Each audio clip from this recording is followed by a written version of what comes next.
Bismillahirrahmanirrahim. Assalamualaikum warahmatullahi wabarakatuh. Alhamdulillahilladzi hadana lihadza wa ma kunna linahtadiya laula an hadana Allah. Thumma salatu wassalamu ala Rasulillah Sayyidina Muhammad ibn Abdillah wa ala alihi wa sahbihi wa man walah, amma ba'du. Subhanaka la ilma lana illa ma 'allamtana innaka antal alimul hakim. Rabbi israh li sadri wa yassir li amri wahlul 'uqdatam min lisani yafqahu qawli wasadid lisani wahdi qalbi bihaqqi sayyidina Muhammadin sallallahu alaihi wa alihi wa barak wasallam. Ya man huwa fi 'uluwihi kain, ya man huwa fi fi'li hamid, ya man huwa fi majdihi matin. Allahumma akrimna bi nuril fahmi wa akhrijna min zulumatil wahmi warzuqna fahman nabiyyin wa hifdzal mursalin wal hamma malaikatil mukarrabin. Rabbana zidna ilman wa fahma wa aqla ya akramul akramin bihaqqi sayyidina Muhammadin khatamil anbiya wal mursalin ya rahman ya rahim. Wa sallallahu ala sayyidina Muhammadin wa ala alihi wa sahbihi wa barak wa sallam walhamdulillahi rabbil alamin. Qala muallif rahimahumullah, hukmu jami'il hayawanati hala hayatiha. Jami'u hayawanati hala hayatiha tahiratun illa al-kalb wal khinzir wa fir'a ahadihima. Hukum mengenai seluruh hewan di saat keadaannya hidup, seluruhnya adalah suci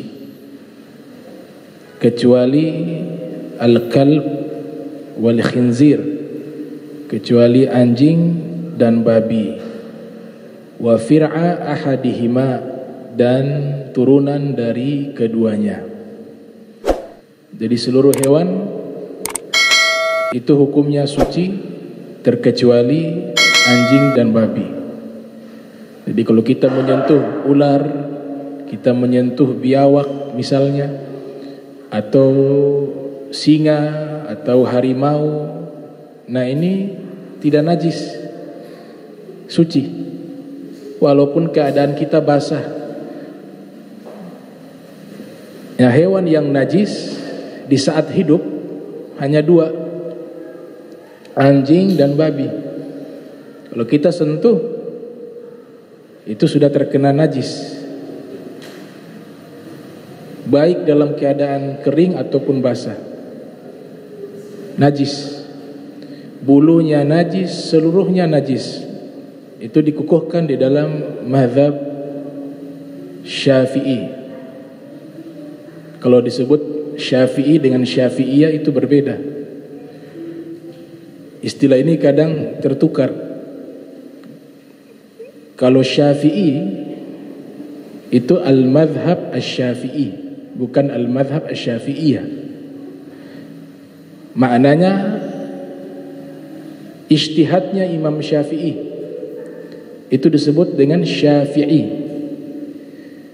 Jadi tidak ada mazhab Syafi'iyah, yang ada mazhab Syafi'i.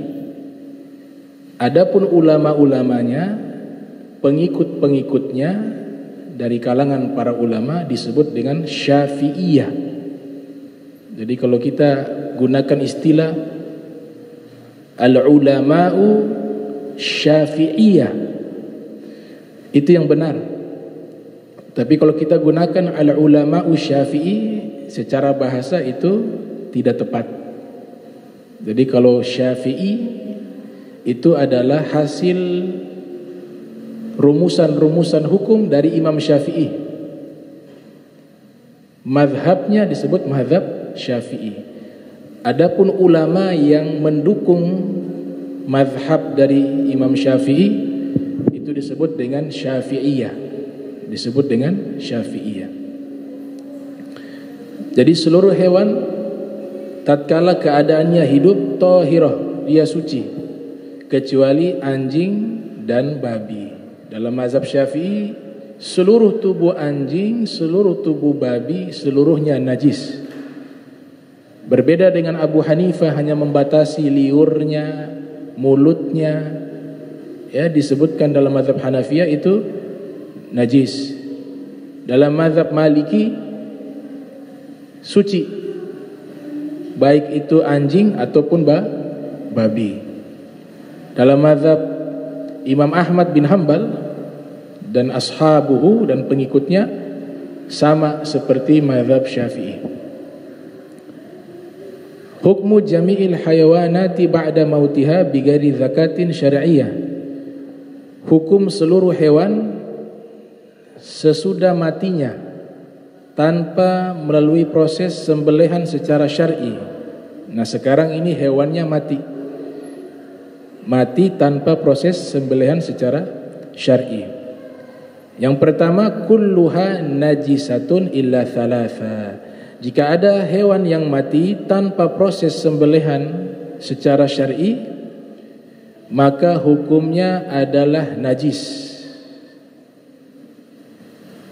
Sapi mati karena ketabrak atau jatuh atau kejepit.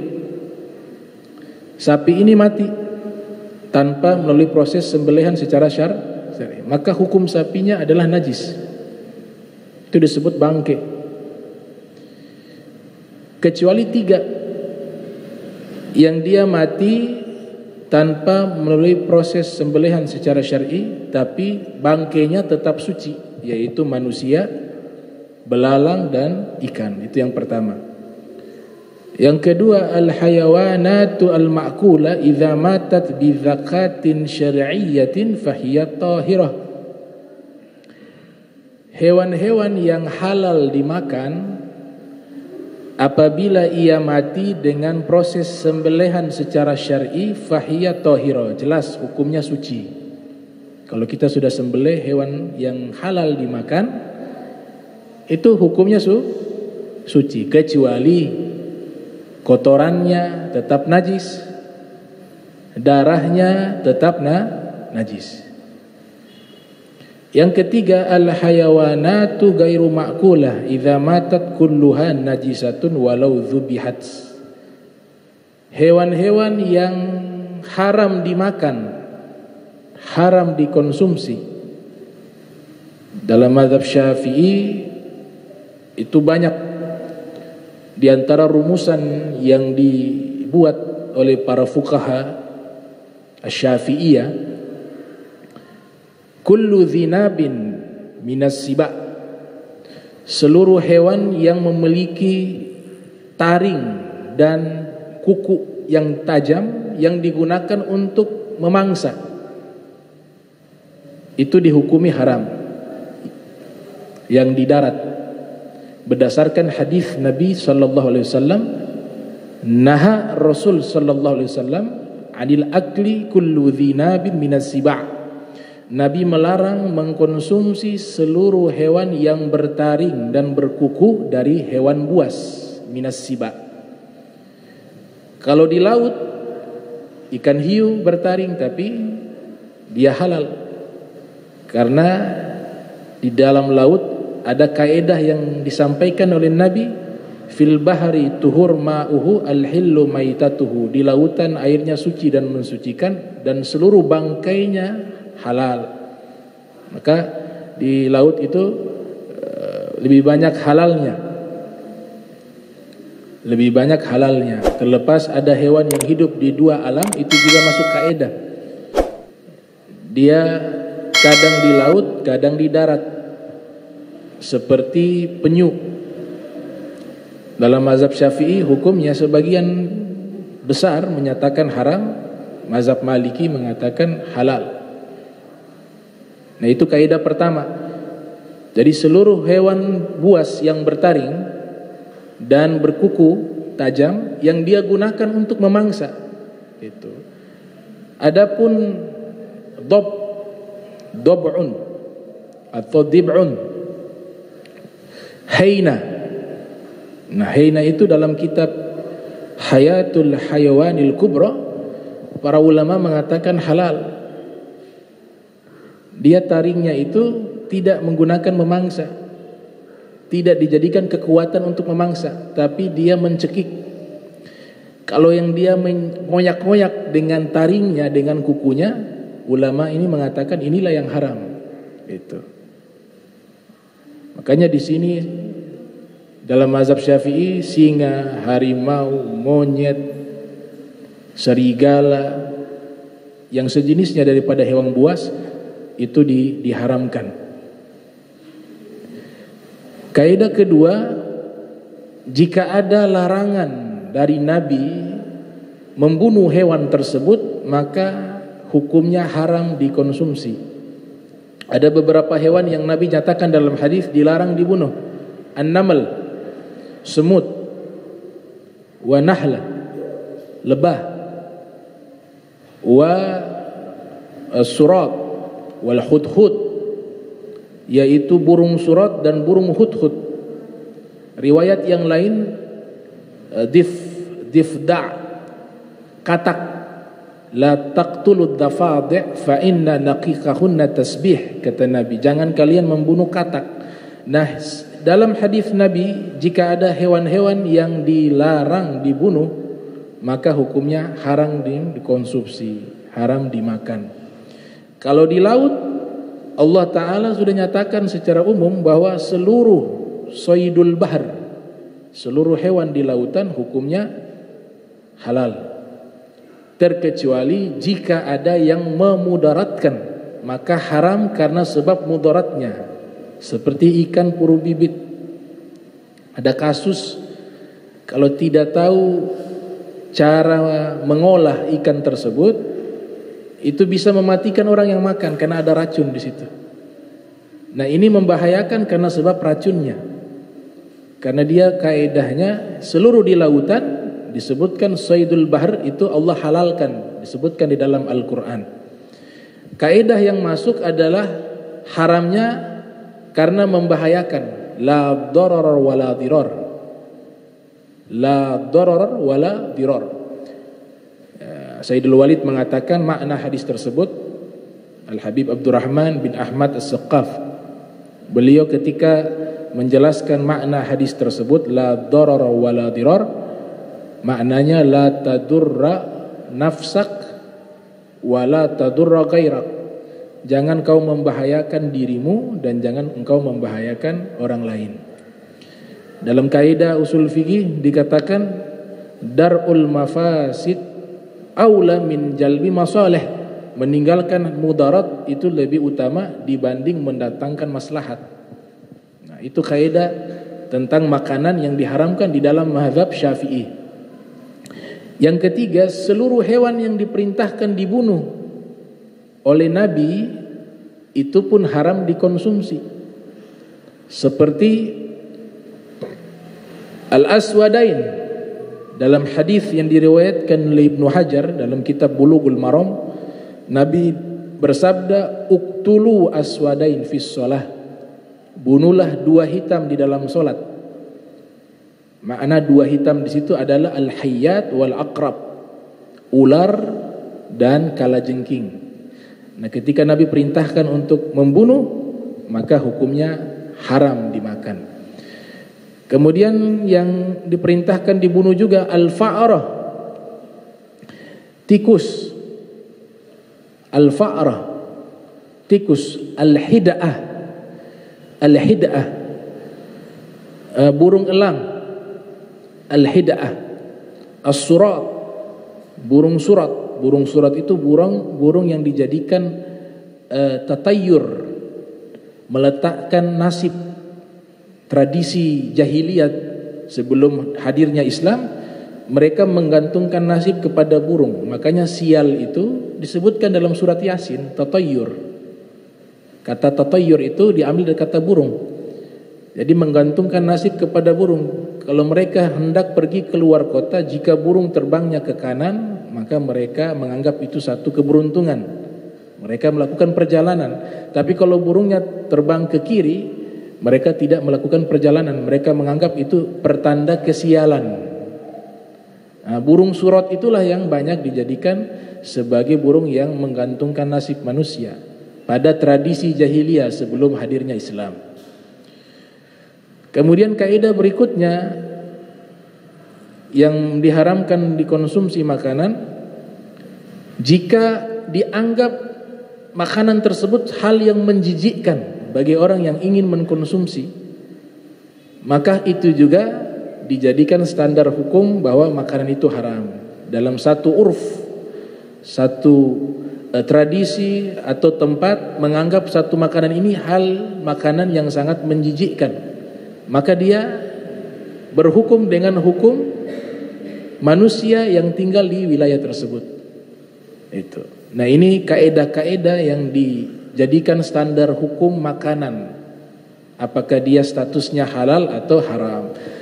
Nah, kalau mazhab Syafi'i lebih banyak haramnya, karena kaedah umumnya jika tidak ada dalil yang menghalalkan, hukumnya haram. Kaedah umumnya al-qawaidul ammah. Kalau mazhab Maliki terbalik, lebih banyak halal dibanding haram. Karena kaedahnya jika tidak ada yang diharamkan di dalam nas, tidak ada yang diharamkan di dalam nas, baik itu Al-Quran ataupun hadis, maka hukumnya halal. Nah, kami punya buku Talmud, bukunya kitab sucinya orang Yahudi, Talmud. Alhamdulillah kami punya terjemahannya, itu langka kitab itu, tidak dijual. Saya baca ternyata sisa-sisa ajaran para nabi terdahulu itu masih tercantum, terutama dalam masalah makanan. Dalam kitab Talmud yang diterjemahkan ke dalam bahasa Inggris dan bahasa Indonesia, justru ajaran nabi terdahulu yang ada di dalam kitab Talmud yang asli itu banyak makanan yang diharamkan. Kalau khamar, minuman keras, daging babi, ya, minuman keras, daging babi, itu sejak Nabi Adam sudah haram. Daging anjing, daging babi, dari Nabi Adam sampai Nabi Muhammad itu dari dulu haram. Kalau khamar ada khilaf, itu disebutkan oleh Imam Ar-Razi dalam tafsirnya Mafatihul Ghaib yang lahir tahun 544 Hijriah, wafat 606 Hijriah. Nah, dalam kitab Talmud tersebut mengatakan diantaranya hewan-hewan yang ada di laut jika bentuknya bukan ikan haram. Dia punya label halal juga dalam istilahnya, dan lebih banyak haram. Jadi kalau udang haram, cumi-cumi haram, kepiting yang di laut haram, bentuknya bukan ikan haram. Itu. Adapun syariat Islam tidak membatasi seperti itu. Memang kalau cumi-cumi ada khilaf tintanya itu. Cumi-cumi khilafnya tintanya. Tintanya itu apakah suci atau najis? Ada dua pendapat. Ada mengatakan najis, ada mengatakan suci. Tinta dari cumi. Sebagian ulama mengatakan kalau tintanya itu dari mulutnya suci, kalau dari dalam perutnya yang keluar najis. Cuma masalahnya kita bedakan di mana itu. Mulutnya saja sampai hari ini saya belum lihat itu cumi. Makanya masalah khilafiyah begini udah selera kita deh. Yang suka pakai tinta Allah makan nggak apa-apa. Ada pendapat ulama yang menghalalkan. Yang ingin menjaga, aduh ini kayaknya haram, ikut juga haram nggak apa-apa. Dia makan cuminya tanpa harus menggunakan tintanya. Tapi itu masalah qadiyah ikhtilaf. Dalam kasus perbedaan pendapat para fuqaha. Itu. Termasuk ikan lele. Nah, itu juga ada ikhtilaf. Ya, ikan lele. Sehingga ada kiai di Bogor mengarang kitab namanya As-Sawa'iqul Muhriqah, membahas tentang status hukum ikan lele. Jadi satu kitab. Nah, kesimpulannya beliau halalkan. Ada larangan namanya jalalah, nahan Nabi sallallahu alaihi wasallam an akil jalalah. Nabi melarang memakan hewan yang suka memakan kotoran. Memakan kotoran. Dirinci oleh para ulama, khususnya Ibnu Hajar Al-Haytami mengatakan hukumnya makruh saja. Jadi hewan yang halal kita makan, misalnya ayam, namun kita kasih makan kotoran. Dia minum air got, dia minum yang najis-najis, dia makan itu kotoran. Mayoritas mazhab Syafi'i mengatakan makruh. Tapi ulama lainnya seperti ulama sufi namanya Muhammad Amin Kurdi An-Naqsabandi dalam kitabnya Tanwirul Qulub mengatakan harus dilihat kalau hewan ini jalalah dia memakan kotoran, kemudian kita sembelih ternyata dagingnya sudah bukan bau yang seperti biasa, sudah bau kotoran, maka haram.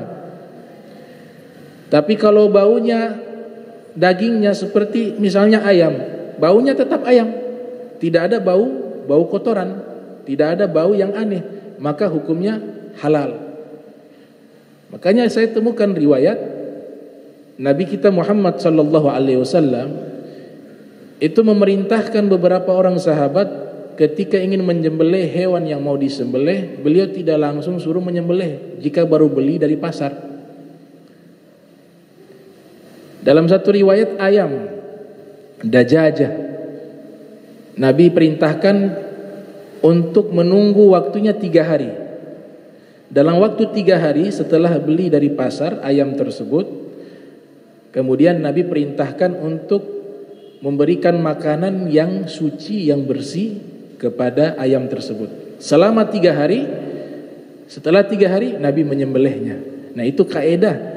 Hewan-hewan jalalah bisa kita rubah statusnya untuk menghilangkan keraguan bahwa dia menjadi suci, menjadi bersih. Nah sebelum kita sembelih, baru beli kita sembelih, kita berikan waktu beberapa hari untuk kita kasih makan makanan yang bersih. Dan itu ada hitungannya. Kalau ayam 3 hari, kalau tidak salah 3 hari. Kalau kambing hari berapa hari, sapi berapa hari, unta berapa hari, itu merubah daripada status jalalahnya. Dia menjadi hewan yang seperti biasanya, yang normal, yang suci, yang bersih. Itu. Nah itu masalah tentang hewan. Hukum hewan yang haram dimakan apabila dia mati. Hewan yang haram dimakan apabila ia mati kulluha najisah. Seluruhnya hukumnya najis. Hewan yang haram dimakan, dia mati najis. Kucing mati najis. Tikus mati najis. Cicak mati najis. Dimaafkan, ma'fu, karena la sailatan lah, tidak memiliki darah. Itu dima'fu dalam konteks air, bukan dalam konteks pakaian dan tubuh kita terkena itu. Atau hewan-hewan yang haram dimakan, yang haram dimakan kita sembelih secara syar'i, tetap dia najis. Tikus, kucing dia sembelih secara syar'i. Ketika dia sembelih hukumnya tetap najis dan hukumnya haram dikonsumsi. Kemudian hukmu sya'ri jamil hayawanat, hukum bulu seluruh hewan. Nah sekarang bulunya, tadi hewannya. Ini penting juga. Sya'rul hayawanati ma'kula ba'da infisal tahir. Bulu hewan yang halal dimakan apabila terlepas hukumnya suci. Bulu sapi, kita sholat habis sembelih itu sapi, mungkin tiba waktu sholat ternyata di tubuh kita penuh dengan bulu sapi, maka hukumnya sah karena bulu sapi suci. Kaidah sederhananya, seluruh hewan yang halal dimakan apabila bulunya terlepas hukumnya suci. Yang kedua, sya'rul hayawanati ghairi ma'kula ba'da infisal najis. Yang kedua, bulu hewan yang haram dimakan apabila terlepas, apabila dia berceceran, hukumnya najis. Bulu harimau. Jadi kalau dia masih menempel, gak lepas nih bulu, kita pegang suci. Kucing, bulu kucing suci. Tapi ketika dia terlepas, di sini jadi hilaf. Sebagian ulama mengatakan, dan ini pendapat yang kuat, jika bulunya kucing banyak, najis. Karena kucing haram dimakan. Bulunya ketika lepas, hewan yang haram dimakan, apabila bulunya terlepas, bulunya ini status hukumnya najis. Kalau dia masih di tubuhnya, hukumnya suci. Namun dikasih dispensasi oleh syariat Islam, kalau bulu sedikit dimaafkan. Dia najis tapi dimaafkan karena sulit ihtiraz minhu, sulit menghindari hal tersebut. Sya'rul haywanati ghairu ma'kulah bil infisal najis. Bulu hewan yang haram dimakan apabila terpisah najis, hukumnya najis. Kemudian yang ketiga, wa amma qabla infisal fa hukmu syari hukmu haywani nafsihi. Tadi adapun sebelum bulunya terlepas, maka seluruh hewan suci bulunya. Bulunya suci apabila masih di tubuh hewan tersebut, kecuali dua, bulu anjing sama babi. Itu dia statusnya najis mughalladha. Hukmu juz'i al-munfasil minal hayy.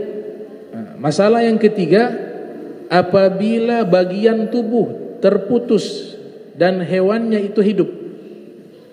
Jadi hewannya hidup, gak sengaja kita potong, ya lewat kena ekornya putus, atau kena kakinya putus, tapi hewannya masih hidup.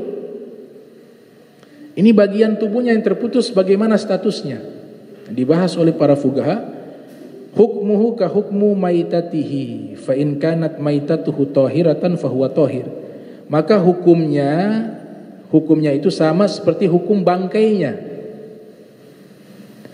Jika bangkainya itu suci, maka dia suci. Dan jika bangkainya itu najis, maka dia najis. Kama qala sahibu saffati zubat.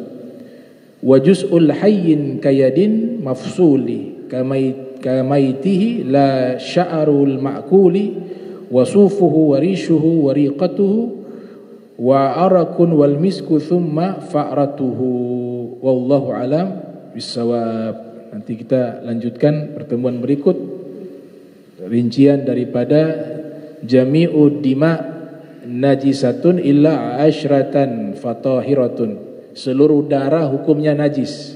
Pembahasan berikutnya membahas seluruh darah hukumnya najis kecuali 10 yang suci. 10 darah yang suci. Nah, ini pentingnya ilmu fikih.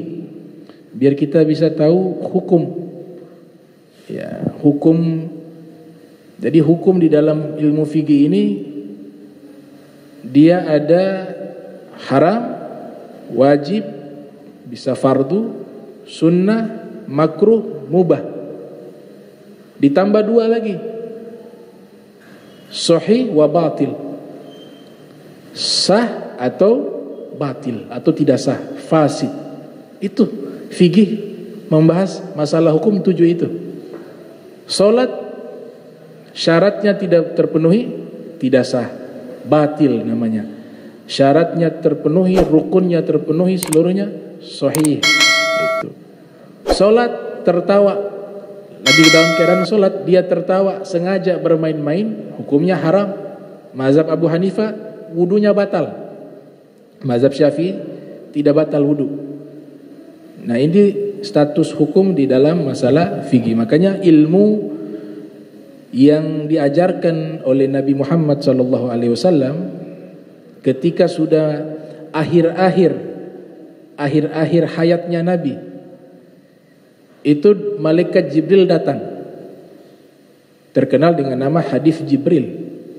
Datang menyerupai seorang manusia, kemudian bertanya kepada Rasulullah SAW. Yang pertama ditanya, apa itu Islam, apa itu iman, apa itu ihsan.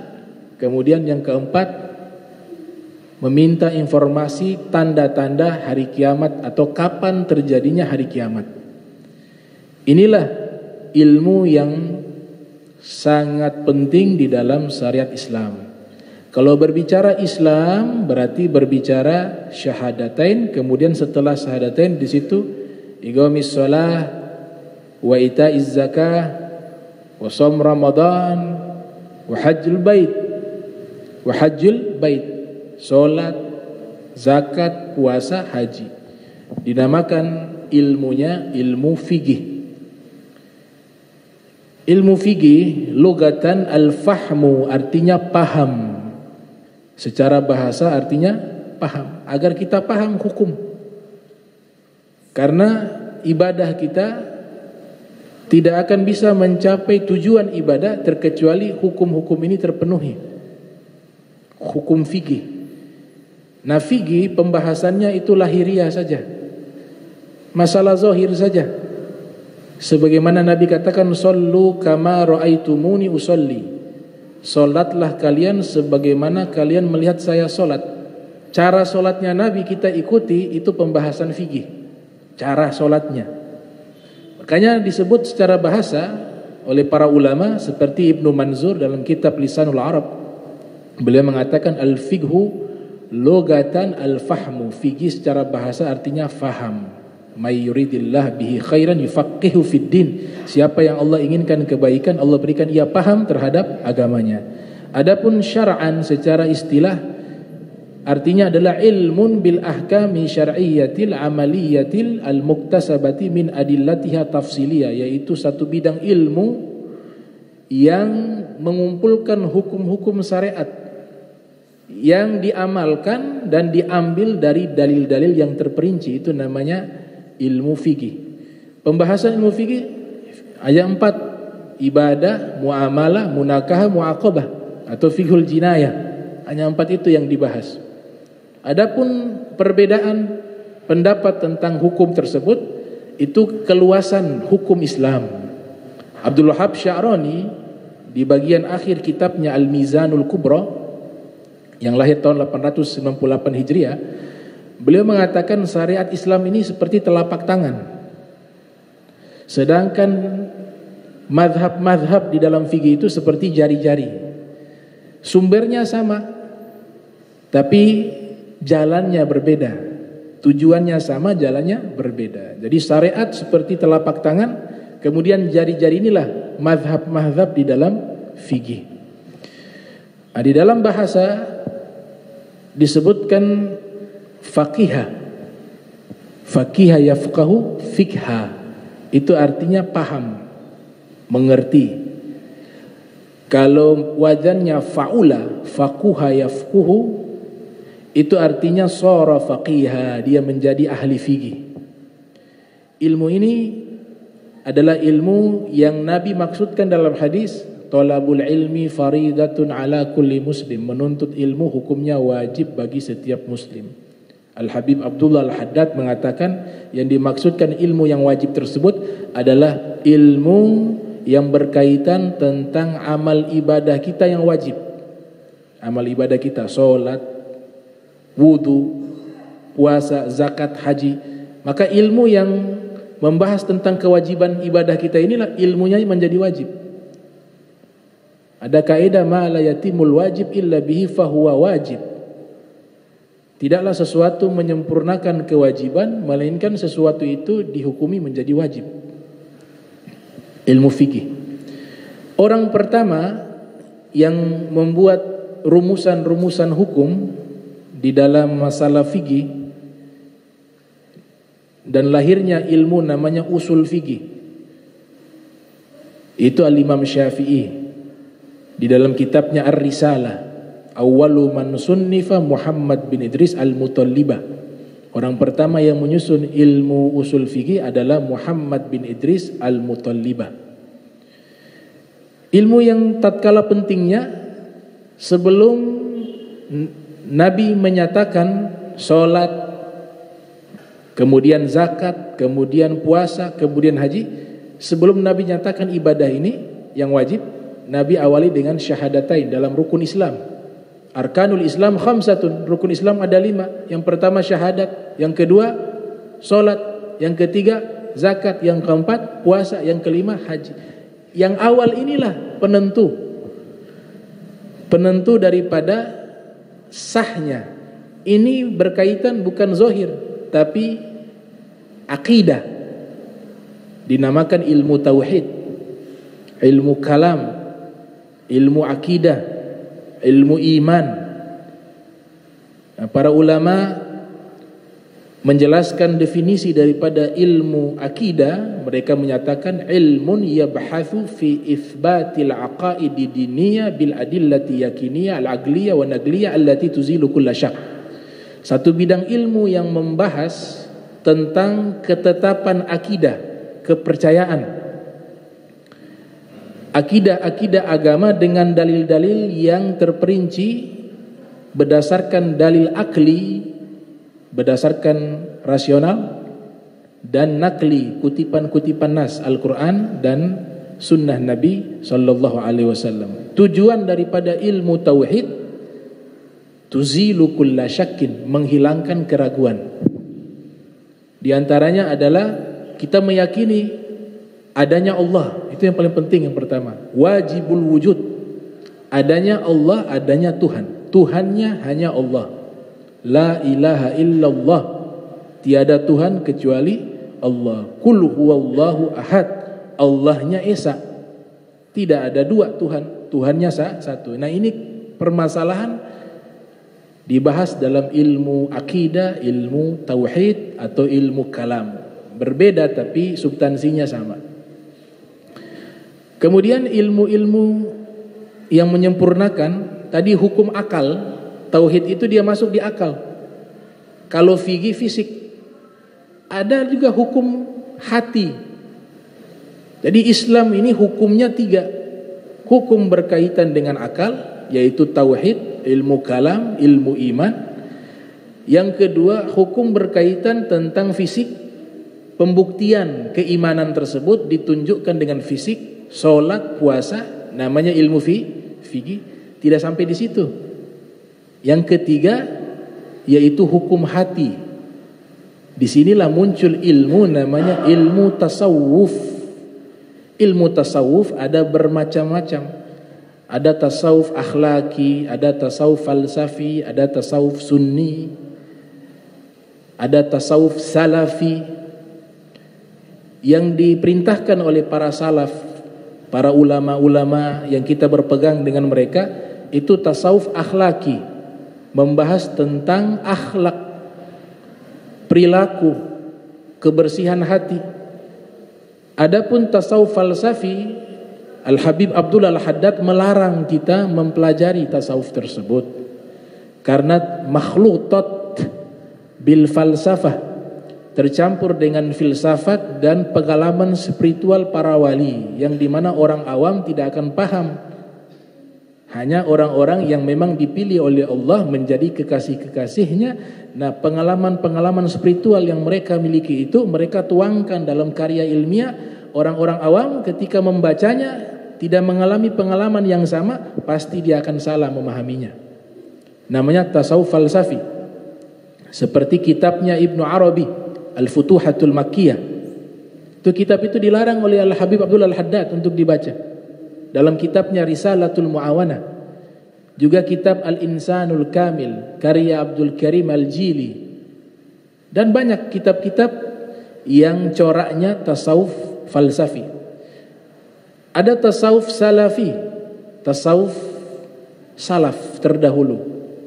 Nah, tasawuf salafi ini objek kajiannya membahas tentang zuhud fisabilillah. Di abad-abad pertama muncul ilmu tasawuf tersebut. Para ulama ketika mengarang kitab pasti diberikan judul Az-Zuhudu. Ibnu Mubarak kitabnya Az-Zuhudu. Al-Imam Baihaqi kitabnya Az-Zuhdu, Imam Ahmad bin Hanbal kitabnya Az-Zuhdu, membahas tentang zuhud, namanya tasawuf salafi.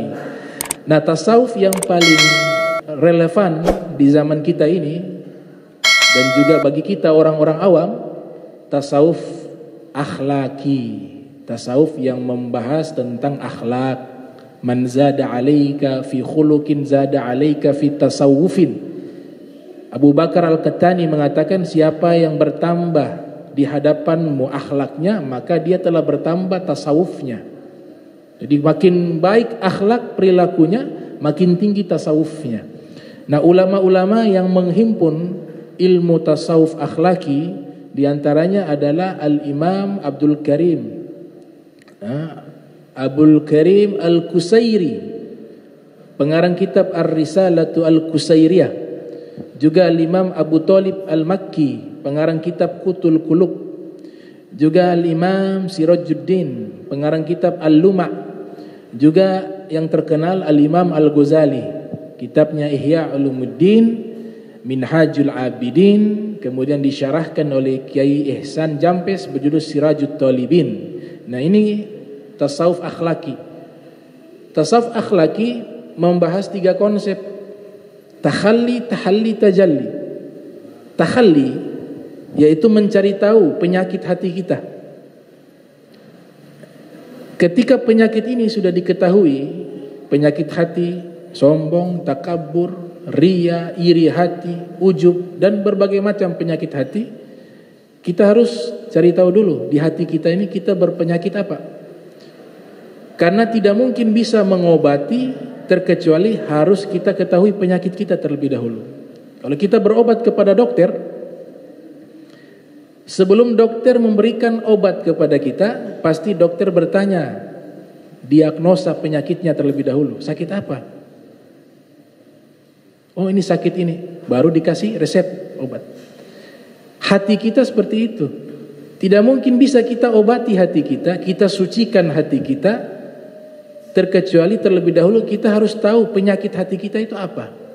Makanya Imam Ghazali mengatakan ilmu tasawuf fardu ainin ala kulli muslim. Belajar ilmu tasawuf, maknanya tasawuf akhlaki, itu hukumnya wajib bagi setiap muslim. Kenapa hukumnya wajib?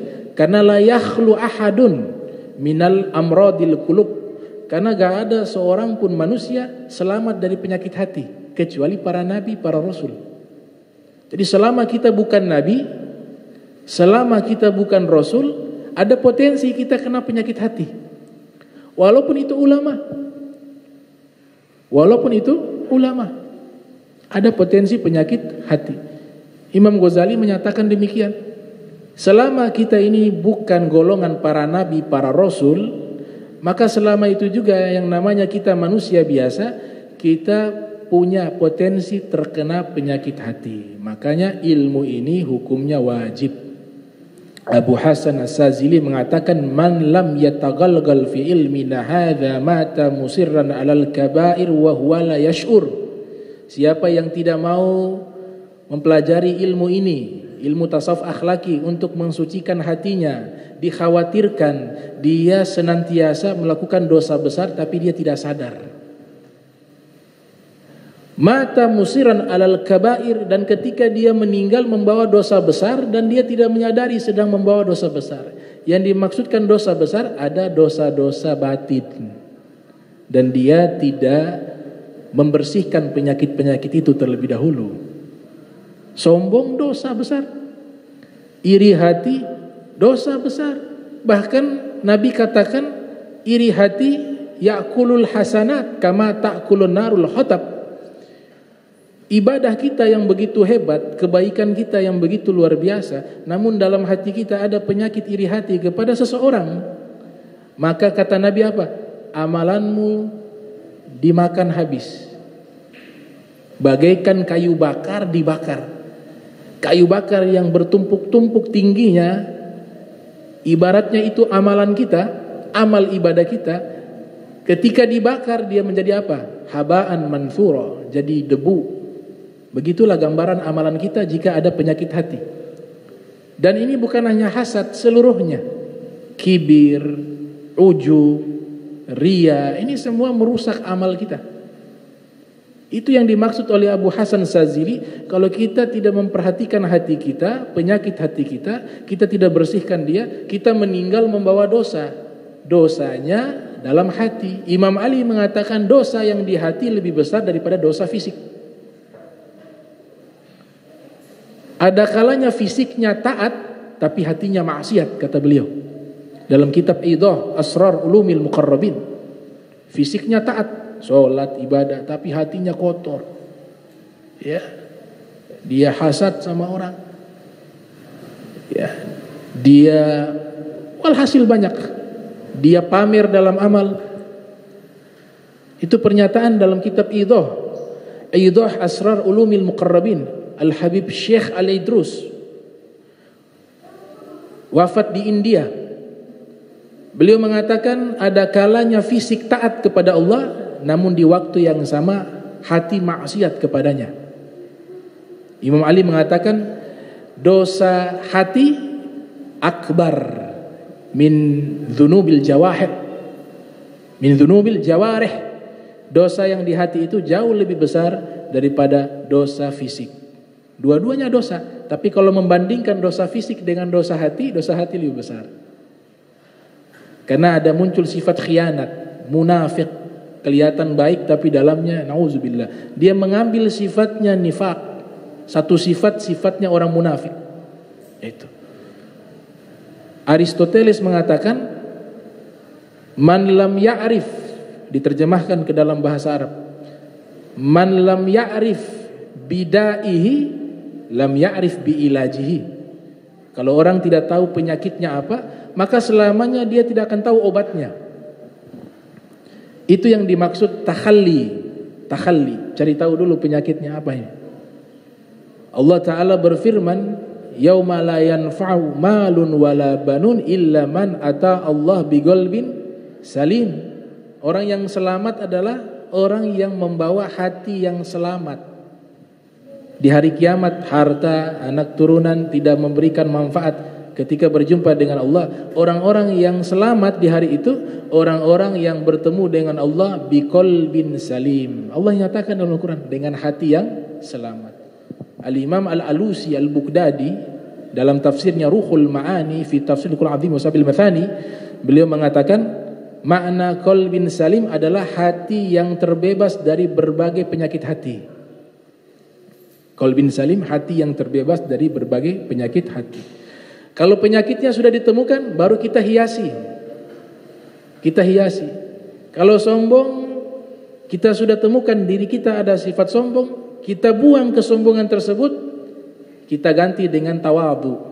Ibadur Rahman alladzina yamshuna 'alal ardi hauna wa idza khatabahumul jahiluna qalu salama.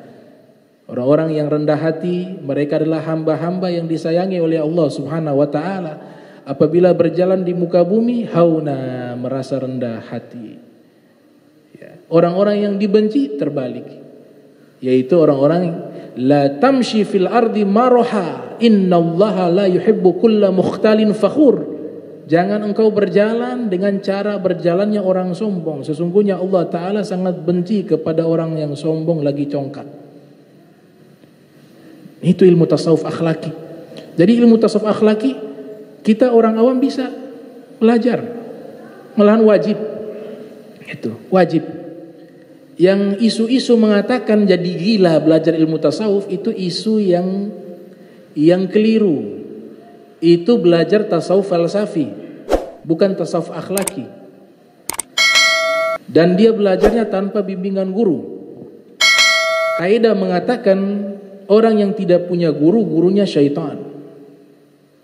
Fasyaikhuhu syaitan, gurunya adalah syaitan. Kemudian yang ketiga tajalli. Tahalli, tajalli. Maka dia memunculkan itu asrar atau amalia dalam hidupnya. Dia praktekkan akhlak yang baik tersebut di dalam hidupnya. Rasul sallallahu alaihi wasallam bersabda, kebaikan yang paling baik adalah akhlak yang baik. Ruwiya bisanadin hasan, diriwayatkan dengan sanad yang hasan, anil hasan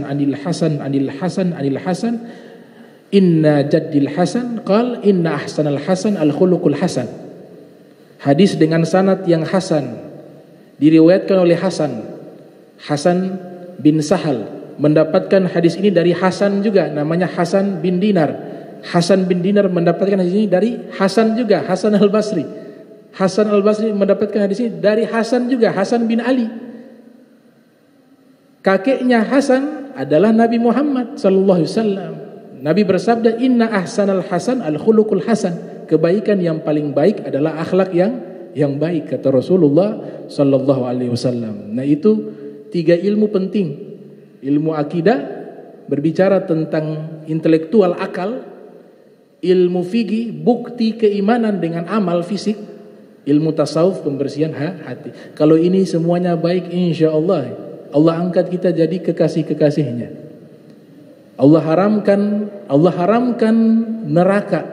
Allah sebutkan dalam hadis qudsi, saya haramkan neraka bagi orang yang memiliki hati yang bersih, suci, lemah lembut.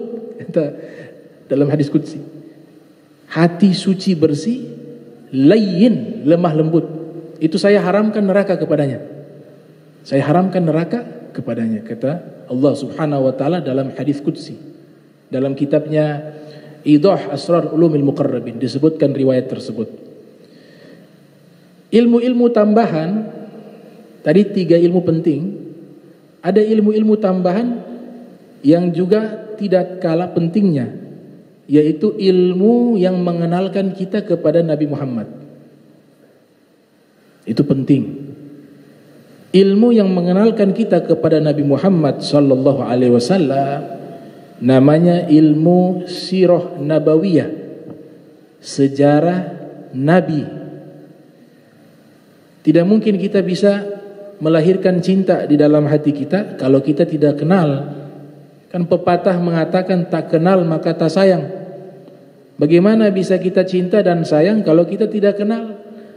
Dan bagaimana mungkin kita bisa kenal Nabi kalau kita tidak pernah membaca biografi kehidupan Nabi Muhammad sallallahu alaihi wasallam? Makanya sirah itu salah satu ilmu yang sangat penting. Orang pertama yang menyusun kitab sirah nabawiyah namanya Abu Ishaq. Abu Ishaq orang pertama yang menyusun kitab sirah nabawiyah. Sirah secara bahasa artinya as-sunnah wat tariqah, jalan. Secara bahasa artinya jalan. Para ahlinya disebut dengan muarrikhun, para ahli sejarah, baik sejarah secara umum dan sejarah biografi kehidupan Nabi Muhammad sallallahu alaihi wasallam. Adapun secara istilah daripada ilmu sirah nabawiyah adalah ilmun yabhathu fi hayati Rasulillah sallallahu alaihi wasallam munzu maulidihi ila hina wafatihi, yaitu satu bidang ilmu yang membahas kehidupan Nabi Muhammad sallallahu alaihi wasallam sejak beliau lahir sampai beliau meninggal dunia. Itu namanya ilmu sirah nabawiyah. Beliau lahir kapan? Kita harus tahu. Beliau lahir hari Senin 12 Rabiul Awal. Pendapat yang kuat, ada khilaf. Tanggalnya khilaf. Harinya sepakat. Tanggalnya para ahli sejarah mengatakan tanggalnya itu khilaf. Tapi harinya itu kesepakatan. Di tahun gajah. Jadi beliau lahir hari Senin. Wafatnya juga hari Senin. 11 tahun setelah beliau hijrah. Usia 63 tahun. Di dalam riwayat Ahmad bin Hanbal yang lahir tahun 164 Hijriah, wafat 241 Hijriah, diriwayatkan dari Ibni Abbas mengatakan, wulida Rasul sallallahu alaihi wasallam yaumul itsnain, Nabi dilahirkan pada hari Senin. Kemudian wa ustun bi'a yaumal itsnain, diangkat menjadi nabi hari Senin. Wa kharaja muhajiran min Makkah ilal Madinati yaumul itsnain, beliau pergi hijrah keluar dari kota Makkah menuju kota Madinah hari Senin. Wa qadimal Madinata yaumal Itsnain, beliau tiba di kota Madinah juga hari Senin. Wa tufiya yaumal Itsnain, beliau wafat juga di hari Senin. Wa rufi'al hajar yaumal Itsnain, diangkat Hajar Aswad juga di hari Senin. Ini tentang biografi Nabi kita Muhammad sallallahu alaihi wasallam. Berkaitan dengan peristiwa hijrah, itu peristiwa yang sangat penting sehingga dijadikan sebagai tahun Hijriah. Tahun Islam itu menggunakan peristiwa hijrahnya Nabi Muhammad sallallahu alaihi wasallam. Jadi tahun Hijriah itu ada bukan di masa Nabi. 17 tahun setelah hijrahnya Nabi. 17 tahun setelah hijrahnya, karena dibuat 17 Hijriah. Pada tahun 17 Hijriah atau 17 tahun setelah hijrahnya Nabi, Sayyidina Umar bin Khattab memanggil para sahabat bermusyawarah untuk menentukan tahun Islam. Kalau bulan-bulannya sudah ada sejak dulu. Bulan-bulan itu sudah dikenal oleh bangsa Arab. Inna iddatash syuhur indallahi 12 syahr. 12 syahra fi kitabillah yauma khalaqas samawati wal ard minha arba'atun hurum. Tapi kalau tahunnya belum ada. Maka dipanggil para sahabat, diminta pendapat, kira-kira tahun Islam itu kita gunakan peristiwa apa? Mulainya kapan? Begitu. Mulainya kapan dihitungnya tahun Islam? Sebagian sahabat mengatakan mulai di waktu lahirnya Nabi saja. Waktu Nabi lahir, disitulah awal hitungan tahun Islam. Sebagian mengatakan wafatnya Nabi. Mengatakan lagi Nabi waktu Isra wal Mi'raj. Semua usulan ini disampaikan. Kemudian Imam Ali bin Abi Thalib mengusulkan bagaimana kalau mulai dihitung dalam peristiwa hijrahnya Nabi Muhammad SAW.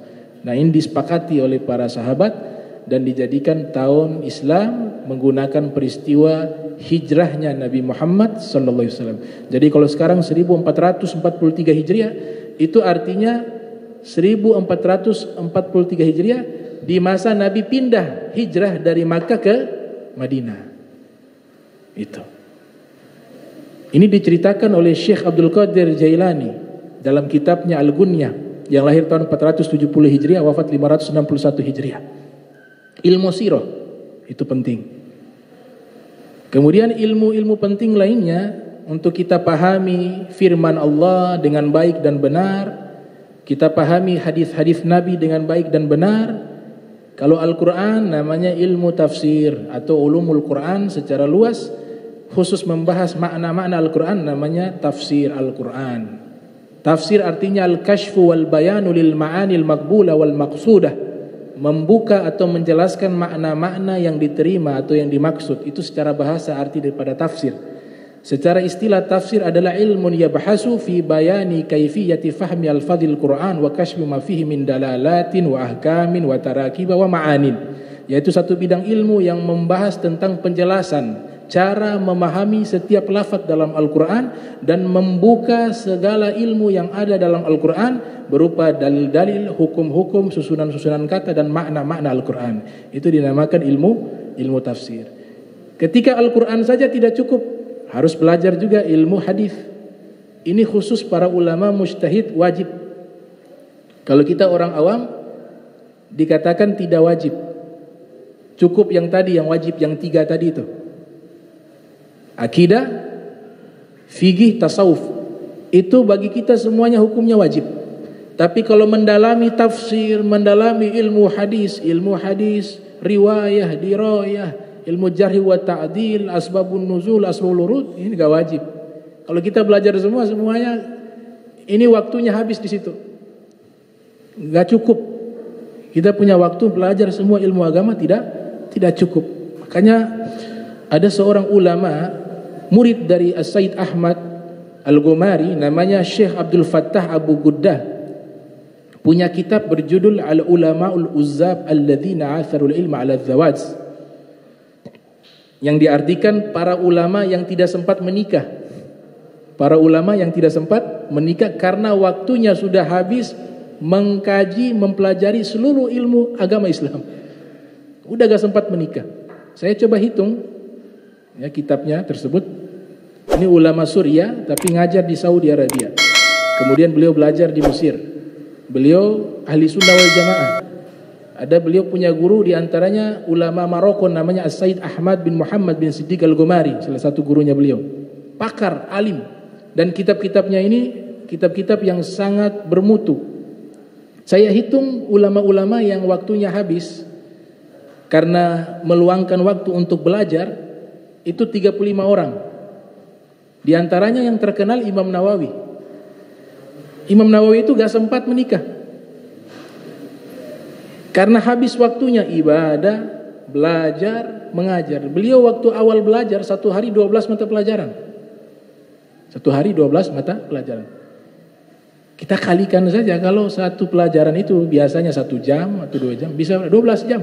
1 jam, 12 jam setiap hari.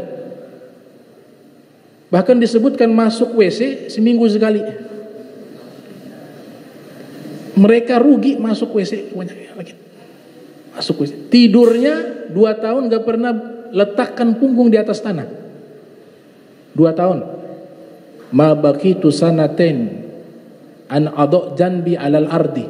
Selama 2 tahun saya tidak pernah letakkan punggung saya di atas tanah, kata Imam Nawawi. Gak sempat menikah. Bukan tidak mau nikah, sudah agak kepikiran ke situ, habis waktunya. Dia wakafkan dirinya untuk agama Islam, untuk ilmu Nabi Muhammad SAW. Tapi punya anak. Apa anaknya? Kitab-kitab yang ditinggalkan. Nabi katakan dalam hadis, "Idza mata ibnu Adam inqata 'amaluhu illa bitsalas." Kalau anak Adam meninggal, terputus seluruh amalnya kecuali 3. Fungsinya sama. Adanya anak memberikan apa? Kiriman pahala kepada orang tua jika anaknya soleh. Yang pertama sedekatin jariyah, sedekah jariyah. Yang kedua ilmin yuntafa'u bih, ilmu yang bermanfaat. Yang ketiga waladin soleh yad'ulah, anak yang soleh yang mendoakan kepada orang tuanya. Nah, Imam Nawawi ambil bagian kedua, ilmu yang bermanfaat. Kitab-kitabnya di seluruh dunia dipelajari sampai hari ini, bermanfaat. Ibnu Zawzi al-Bughdadi mengatakan, kitabul alim waladuhul mukhalladu, kitabnya orang alim adalah anaknya yang kekal. Gak sempat menikah. Ahli tafsir dunia yang lahir tahun 224 Hijriah, wafat 310 Hijriah, namanya Abu Ja'far Ibnu Jarir At-Tabari, masyhur. Beliau mujtahid ahli fikih mazhab Syafi'i. Beliau ahli tafsir, tidak sempat menikah, meninggal dunia. Az-Zamakhsyari tidak sempat menikah. Abu Bakar Al-Ambari tidak sempat menikah. Nah, Abu Bakar Al-Ambari ini ulama multi talenta, multidisipliner, dan memiliki hafalan yang luar biasa. Beliau menghafal 300.000 syair Arab. 300.000 syair Arab. Jadi waktu dari pagi sampai malam, tidurnya sedikit, dia hafal itu kitab syair-syair, sampai akhirnya berhasil menghafal 300.000 syair Arab. 300.000 di dalam kepala. Dan pernah didikte di hadapan murid-muridnya. Itu yang tulis kecapean, yang tulis tidak kuat. 300.000 dia diktekan dari pagi sampai malam. Dan beliau ini menghafal Al-Quran dengan kitab tafsir. 120 kitab tafsir beliau hafal. Kita kalau hitung tafsir dengan Al-Quran, Al-Quran itu 1 jilid. Kalau tafsir bisa berjilid-jilid. Ada yang 30 jilid, ada yang 25, bahkan ada yang 1000 jilid tafsir. Ada tafsir Al-Quran sampai 1000 jilid menafsirkan Al-Quran. Karya Al-Imam Al-Maqdisi di Palestina, itu tafsir Al-Qurannya 1000 jilid. Abu Syah juga 1000 jilid Al-Quran. Nah, ini beliau hafalnya bukan hitungan jilid, tapi judul kitab tafsirnya itu 120 kitab tafsir. Di zaman beliau abad ketiga. Memang tidak semua kitab tafsir yang saya sebutkan itu dihafal, tidak. Ada kitab-kitab tafsir di zaman beliau. Tapi 120 kitab tafsir dihafal berserta sanad-sanadnya. Sanad-sanadnya. Maka mereka mengatakan, para ulama, kalau ahli hadis, para hafiz yang telah menghafal ratusan ribu hadis, pasti mereka hafal Al-Quran. Malahan gampang bagi mereka, mudah bagi mereka hafal Al-Quran. Makanya ditemukan mereka umur 6 tahun. Ibnu Mubarak itu 4 tahun sudah hafal Al-Quran. 4 tahun. Kenapa? Karena menghafal hadis jauh lebih sulit dibanding menghafal Al-Quran. Sulitnya di mana? Bisa bayangkan, mereka para hufaz, para penghafal hadis, itu Imam Zahabi ceritakan ya, Imam Zahabi yang lahir 673 Hijriah, wafat 748 Hijriah, punya kitab namanya Tazkiratul Huffaz, biografi para penghafal hadis. Mereka kalau sebutkan satu hadis saja, dia sebutkan, ini saya dapat dari fulan bin fulan, fulan bin fulan dapat dari fulan bin fulan, fulan bin fulan dapat dari fulan bin fulan. Belum masuk di hadisnya Nabi, belum. Orang-orang yang meriwayatkan harus disebutkan satu persatu. Namanya musnid. Man yarwil hadisa bi isnadihi. Makanya para hufaz kebanyakan musnid. Dan mereka pasti hafal Al-Quran. Karena kalau 300.000 hadis yang minimal mereka hafal, sebagian ulama mengatakan 100.000 hadis, itu kalau dibukukan dia jumlahnya lebih banyak dari Al-Quran. Bisa dibayangkan kalau kita Al-Quran begitu, Satu ayat alif lam mim an fulan an fulan an fulan an fulan, itu berapa jilid itu Al-Qur'an nanti. Nah, makanya mereka bisa menghafal dengan susunan yang luar biasa dari sanad-sanad ilmu tersebut.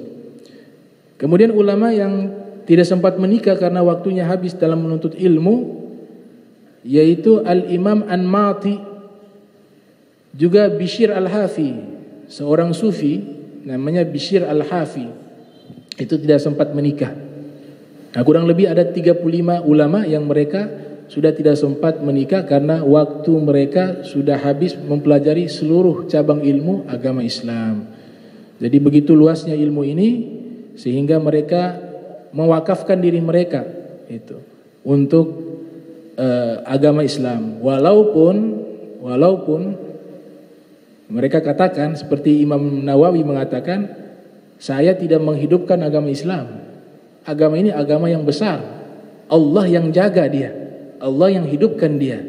Makanya Imam Nawawi mengatakan, lam ahil man laqabani bi muhiddin, saya tidak halalkan orang memberikan julukan kepada saya muhiddin. Itu julukannya Imam Nawawi, orang yang menghidupkan agama Islam. Beliau mengatakan saya tidak halalkan karena agama ini adalah agama yang besar yang dijaga langsung oleh Allah dan oleh Nabi Muhammad sallallahu alaihi wasallam. Saya hanya umat yang menyampaikan saja apa yang disampaikan oleh Rasul sallallahu alaihi wasallam. Namun hakikatnya para ulama tetap ada sepanjang zaman yang akan mereka selaras dengan warisan Nabi Muhammad SAW, yaitu ilmunya Allah Subhanahu wa taala yang Allah berikan kepada Nabi Muhammad sallallahu alaihi wasallam. Wa kulluhum min rasulillahi multamisun gharfan minal bahri aw rashfan minad diyami. Allahumma shalli wa sallim ala Muhammad wa sayyidina Muhammad. Allahumma jam'ana hadza jam'a marhuma wa tafarraqana min ba'di tafarraqa ma'suma wa la tajal minna wa la minna syaqiyya wa la mahruma. Allahumma nadhih qulubana 'anit ta'alluqi biman dunak waj'alna min qaumin tuhibbuhum wa yuhibbunak. Subhanaka bihamdika asyhadu an la ilaha illa anta astaghfiruka wa atubu ilaik. Wa sallallahu alaihi Muhammadin wa ala alihi wa sahbihi wa barik wa sallam. Wa lafu minkum wassalamu alaikum warahmatullahi wabarakatuh.